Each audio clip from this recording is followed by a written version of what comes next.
तो आज की कहानी है माँ की ममता। एक छोटे से कस्बे में समीर नाम का एक लड़का रहता था। बचपन में ही पिता की मृत्यु हो जाने के कारण परिवार की आर्थिक स्थिति बड़ी दयनीय थी। समीर की माँ कुछ पढ़ी लिखी जरूर थी, लेकिन उतनी पढ़ाई से नौकरी कहाँ मिलने वाली थी। सो घर घर बर्तन मांजकर और सिलाई बुनाई का काम करके किसी तरह अपने बच्चे को पढ़ा लिखा रही थी। समीर स्वभाव से थोड़ा शर्मीला था और अक्सर चुपचाप बैठा रहता था।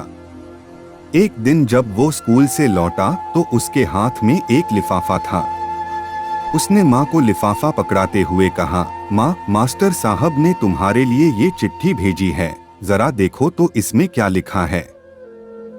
माँ ने मन ही मन चिट्ठी पढ़ी और मुस्कुराकर बोली, बेटा, इसमें लिखा है कि आपका बेटा काफी होशियार है। इस स्कूल के बाकी बच्चों की तुलना में इसका दिमाग बहुत तेज है और हमारे पास इसे पढ़ाने लायक शिक्षक नहीं हैं, इसलिए कल से आप इसे किसी और स्कूल में भेजें। यह बात सुनकर समीर को स्कूल न जा सकने का दुख तो हुआ, पर साथ ही उसका मन आत्मविश्वास से भर गया कि वो कुछ खास है और उसकी बुद्धि तीव्र है। माँ ने उसका दाखिला एक अन्य स्कूल में करा दिया। समय बीतने लगा। समीर ने खूब मेहनत से पढ़ाई की।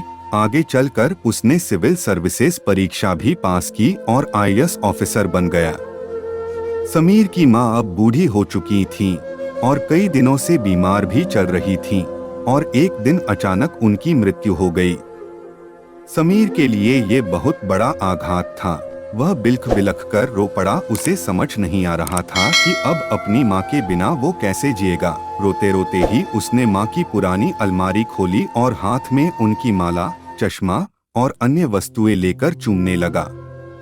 उस अलमारी में समीर के पुराने खिलौने और बचपन के कपड़े तक संभाल कर रखे हुए थे। समीर एक एक कर सारी चीजें निकालने लगा और तभी उसकी नजर एक पुरानी चिट्ठी पर पड़ी। दरअसल ये वही चिट्ठी थी जो मास्टर साहब ने उसे 18 साल पहले दी थी। नम आंखों से समीर उसे पढ़ने लगा। आदरणीय अभिभावक, आपको बताते हुए हमें अफसोस हो रहा है कि आपका बेटा समीर पढ़ाई में बेहद कमजोर है और खेलकूद में भी भाग नहीं लेता है। जान पड़ता है कि उम्र के हिसाब से समीर की बुद्धि विकसित नहीं हो पाई है, अतः हम इसे अपने विद्यालय में पढ़ाने में असमर्थ हैं। आपसे निवेदन है कि समीर का दाखिला किसी मंदबुद्धि विद्यालय में कराएं अथवा खुद घर पर रखकर इसे पढ़ाएं। सादर, प्रिंसिपल। समीर जानता था कि भले अब उसकी माँ इस दुनिया में नहीं रही, पर वो जहाँ भी रहें उनकी ममता, उनका आशीर्वाद सदा उस पर बना रहेगा। दोस्तों, रुडयार्ड किपलिंग ने कहा है, माँ से बढ़कर त्याग और तपस्या की मूरत भला और कौन हो सकता है। हम पढ़ लिख लें, बड़े होकर कुछ बन जाएं, इसके लिए वो चुपचाप ना जाने कितनी कुर्बानियाँ देती है। अपनी जरूरतें मारकर हमारे शौक पूरा करती है। यहाँ तक कि संतान बुरा व्यवहार करे तो भी माँ उसका भला ही सोचती है। सचमुच माँ जैसा कोई नहीं हो सकता। तो आज के लिए बस इतना ही। मिलते हैं फिर नेक्स्ट वीडियो में।